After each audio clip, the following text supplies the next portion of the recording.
Share market learning channel में आप लोगों का स्वागत है। जो जो चैनल में नया है, प्लीज़ चैनल को सब्सक्राइब कीजिएगा, एक लाइक कीजिएगा, शेयर कीजिएगा, बेल आइकन को प्रेस कीजिएगा, उसके साथ साथ ऑल बटन को प्रेस करना है।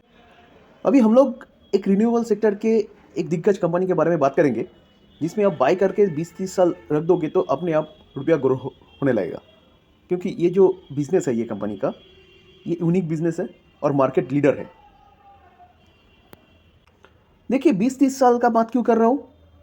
गवर्नमेंट ने 2050 तक 50% रिन्यूएबल एनर्जी से एनर्जी अर्थात पावर जनरेट का बात कर रहा है और 2070 तक 100% रिन्यूएबल एनर्जी से एनर्जी अर्थात पावर उत्पन्न करने का बात कर रहा है। तो ये जो कंपनी है टाटा पावर, इसमें one of the best company है। देखिए कुछ दिन पहले तमिलनाडु में एक समिट हुआ था, उसमें टाटा पावर ने कहा है 70,000 करोड़ ग्रीन एनर्जी वहाँ पे इन्वेस्टमेंट करने जा रहा है टाटा पावर। ये 70,000 करोड़ जो रुपया इन्वेस्टमेंट करने जा रहा है कहाँ पे? तमिलनाडु पे। 10 gigawatt solar and wind power capacity में काम करेगा। तो कंपनी तो सोलर पावर में पहले से ही काम कर रहा था, अभी क्या बता रहा है विंड पावर में भी कंपनी काम करेगा। ठीक है, ये जो 70,000 रुपया ये कितने साल तक इन्वेस्टमेंट करेगा तमिलनाडु में? 5 से 7 साल तक। तो सोचिए ये 10 गीगावाट पावर जनरेशन करेगा। ये 2030 तक 2030 तक ये लक्ष्य रखा है टाटा पावर ने। ठीक है, ये तमिलनाडु में जो ग्लोबल इन्वेस्टर समिट हुआ था 8 जनवरी को, उस टाइम ये टाटा पावर का जो एमडी है, सीईओ एंड एमडी, उसने बताया है। इसके लिए टाटा पावर मऊ स्वाक्षर किया है, साइन किया है तमिलनाडु गवर्नमेंट के साथ। ये जो प्रोजेक्ट करने जा रहा है टाटा पावर 9 जनवरी को इन्फॉर्म किया है किसको? स्टॉक एक्सचेंज को। देखिए कंपनी जो कुछ भी करेगा तो इसके लिए किंतु स्टॉक एक्सचेंज को इन्फॉर्म करना पड़ता है। तो कंपनी ने इन्फॉर्म कर दिया, ये ऑफिशियली न्यूज़ है। ठीक है, और एक न्यूज़ आया है किस तारीख को? 11 तारीख को, जिसमें टाटा पावर और एक मऊ साइन किया है किसके साथ? गुजरात गवर्नमेंट के साथ। यहाँ पे भी 70,000 करोड़ मऊ साइन हो गया। तो गुजरात में भी कंपनी 70,000 करोड़ इन्वेस्ट करने जा रहा है रिन्यूएबल एनर्जी पर। देखिए ये आर्टिकल देखें तो Tata power renewable energy limited has signed 70,000 crore memorandum of understanding with Gujarat government. ठीक है, जिसमें 10,000 मेगावाट रिन्यूएबल एनर्जी प्रोजेक्ट करने जा रहा है टाटा पावर। पहले टाटा पावर का बिजनेस कैसा था? पावर जनरेशन कोल से, उसके बाद डिस्ट्रीब्यूशन, ये काम करता, जिस काम में कंपनी का कोई दम नहीं था, इसलिए कंपनी नीचे ही आ रहा था। अभी जो कंपनी का जो बिजनेस है वो पूरा चेंज हो गया। देखिए रिन्यूएबल सेक्टर में तो one of the best player है टाटा पावर। तो टाटा पावर उसके साथ साथ इलेक्ट्रिक चार्जिंग स्टेशन भी कर रहा है। तो टाटा पावर 2025 तक 1 लाख चार्जिंग स्टेशन इंस्टॉलेशन का बात कर रहा था। तो उसके 62,000 चार्जिंग स्टेशन ऑलरेडी डिप्लॉय कर दिया। यहाँ से कंपनी का कि रिकरिंग इनकम आएगा। जब आप लोग इलेक्ट्रिक व्हीकल्स लेके निकलोगे तब क्या करोगे? चार्जिंग कहीं दूर गए तो चार्जिंग का ज़रूरत पड़े तो चार्जिंग स्टेशन होना चाहिए ना। तो इसलिए ये कंपनी चार्जिंग स्टेशन पे भी काम कर रहा है। तो यहाँ से कंपनी का रिकरिंग इनकम जनरेट होगा। आज हर कोई घर खरीदने जाते तो ये फैसिलिटी देखता है कि ऊपर में रूफटॉप है, नीचे चार्जिंग स्टेशन है कि नहीं है, तो ठीक है, नहीं है तो वो घर नहीं खरीदता है। क्योंकि रूफटॉप वहाँ से सोलर पावर जनरेट होता है उस बिल्डिंग का, और चार्जिंग स्टेशन आप कार लेके जाओगे इलेक्ट्रिक व्हीकल्स कार, तो उसमें चार्जिंग नहीं दे सकते हो तो कैसे कार को चलाओगे? तो ये दोनों फैसिलिटी हो तो तब घर खरीदते हैं सब लोग। तो ये जो कंपनी है ना, ये दोनों में काम कर रहा है। रेल भी जितने सारे स्टेशन हैं वहाँ पे सोलर रूफटॉप का काम कर रहा है। तो ये कौन कर रहा है? टाटा पावर कर रहा है रूफटॉप इंस्टॉलेशन का काम। देखिए गवर्नमेंट भी चार्जिंग स्टेशन का काम कर रहा है हर एक पेट्रोल पंप पे। देखिए इंडियन ऑयल के साथ टाटा पावर डिप्लॉय कर रहा है 500 plus fastest and ultra fast EV charging point. किसके साथ कर रहा है? Tata power Indian oil corporation के साथ। तो सर इस सेगमेंट में अर्थात रिन्यूएबल सेगमेंट में टाटा पावर एक हाथी है, और रिन्यूएबल सेगमेंट का जो बिजनेस है अभी अभी शुरू हुआ है। जस्ट 1-2 साल 3 साल हुआ है, तो 2050 तक गवर्नमेंट 50% रिन्यूएबल एनर्जी से पावर जनरेशन का बात कर रहा है।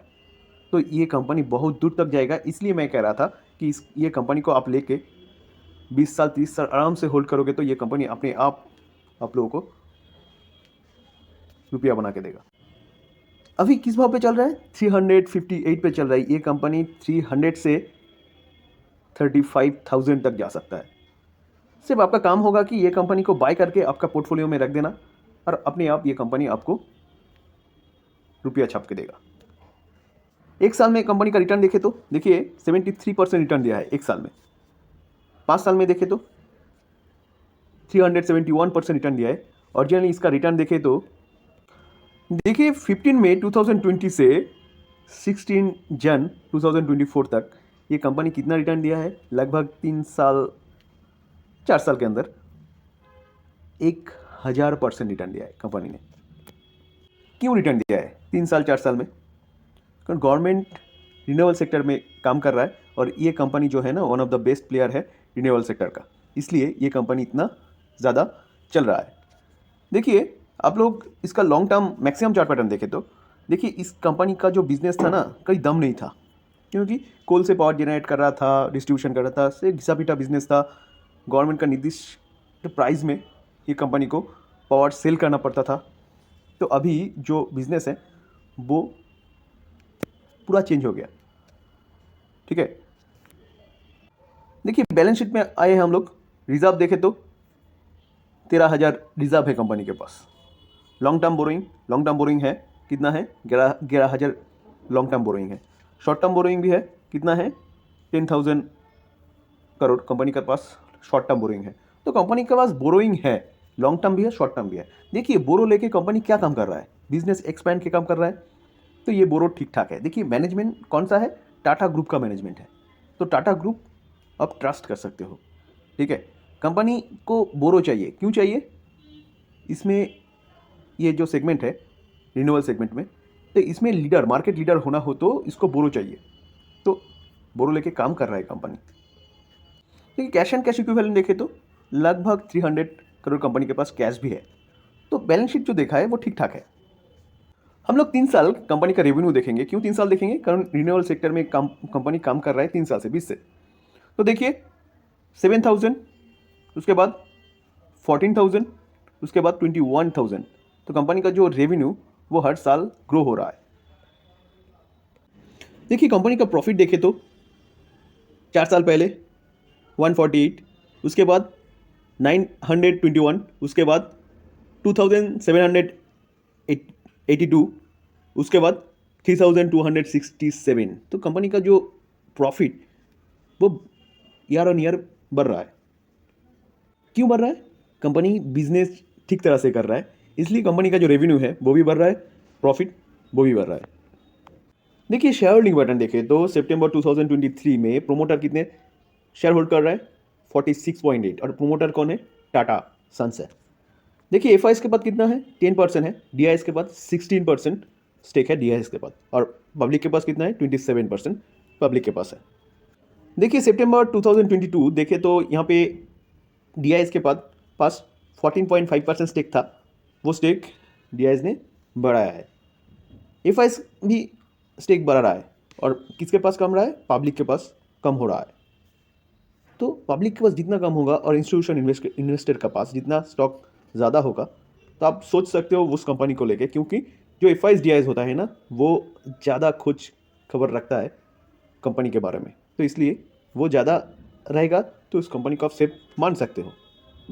देखिए इंस्टीट्यूशन इन्वेस्टर के पास, म्यूचुअल फंड के पास कितना स्टेक है? लगभग 4% स्टेक है। 37 म्यूचुअल फंड है। देखिए निपॉन इंडिया जो म्यूचुअल फंड है उसके पास 1.27% स्टेक है। फॉरेन पोर्टफोलियो इन्वेस्टर के पास लगभग 10% स्टेक है। 342 फॉरेन पोर्टफोलियो इन्वेस्टर है। यहाँ पे इंश्योरेंस कंपनी के पास कितना है? 11.48% स्टेक है। 27 इंश्योरेंस कंपनी है। एलआईसी के पास अकेला एलआईसी कितना स्टेक होल्ड कर रहा है? 8.71% स्टेक होल्ड कर रहा है एलआईसी, और जनरल इंश्योरेंस अर्थात जीआईसी कितना 1% के ज़्यादा स्टेक होल्ड कर रहा है। ये जो शेयर होल्डिंग पैटर्न है ना, ये भी हम लोगों को कॉन्फिडेंस देता है कंपनी को होल्ड करने के लिए। कंपनी अच्छा नहीं होता तो ये जो LIC GIC होता है, ये जो फॉरेन पोर्टफोलियो इन्वेस्टर होता है, इतना सारा स्टेक म्यूचुअल फंड इतना सारा स्टेक नहीं होल्ड करता। कंपनी का जो मार्केट कैप है ना, वो अभी अभी 1 लाख क्रॉस किया है। अभी अभी के मतलब लगभग 10 दिन या 7 दिन के पहले। कंपनी का जो पी रेशियो है वो एकदम ठीक ठाक है, 33.5 पी रेशियो है। कंपनी का ROCE और ROE, return on capital employ, एकदम ठीक ठाक है। रिटर्न ऑन इक्विटी भी ठीक ठाक है। कंपनी का सेल्स ग्रोथ देखे तो देखिए 10 ईयर्स में कितना था, 5%, 5 ईयर्स में 15%, 3 ईयर्स में 24%, करंट ईयर में 12%। तो कंपनी का जो बिजनेस है ना, वो लास्ट 3 साल को देखिए आप। प्रॉफिट ग्रोथ देखे तो देखिए 10 ईयर्स में 39%, 10 ईयर्स में 39 इसलिए दिखा रहा है, लास्ट 3 साल में कंपनी अच्छा किया इसलिए 10 ईयर्स में 39 दिखा रहा है, ठीक है। 5 साल में 45%, 3 साल में 133%, करंट ईयर में 13%। तो कंपनी का जो बिजनेस चल रहा है वो लास्ट 3 साल से चल रहा है, जिसमें हमने P&L में भी देखा था। देखिए स्टॉक CAGR ग्रोथ, इसमें भी आप लास्ट 3 साल को ही देखिएगा, क्योंकि ये जो 10 साल या 5 साल में जो 17% और 36% दिया है ना, ये लास्ट 3 साल के लिए दिया है। लास्ट 3 साल में 61% नहीं देता तो ये जो दिखा रहा है ये नहीं दिखा सकता, ठीक है। करंट ईयर में 73% करके दे रहा है। और return on capital, return on equity देखे तो पहले कोई दम नहीं था, लास्ट 3 साल में कंपनी का जो रिटर्न ऑन इक्विटी वो भी बढ़ रहा है। तो सर ये जो कंपनी काम कर रहा है वो रिन्यूएबल सेक्टर में अभी काम कर रहा है, चार्जिंग स्टेशन कर रहा है, इलेक्ट्रिक व्हीकल्स में काम कर रहा है। तो ये कंपनी को लेकर आप सोच सकते हो लॉन्ग टर्म के लिए 20 या 30 साल तक अपने आप आपका जो रुपया है वो ग्रो होने लगेगा, ठीक है। लास्ट 3 साल का जो हमने जो डेटा देखा है फंडामेंटल का, वो भी ठीक ठाक कर रहा है कंपनी। तो ये कंपनी को लेकर आप सोच सकते हो। आज इतना ही। अच्छा लगे तो चैनल को सब्सक्राइब कीजिएगा, लाइक कीजिएगा, बेल आइकन का प्रेस कीजिएगा, उसके साथ ऑल बटन प्रेस करना, क्योंकि नोटिफिकेशन आपको नहीं पहुंचेगा ऑल बटन प्रेस नहीं करोगे तो।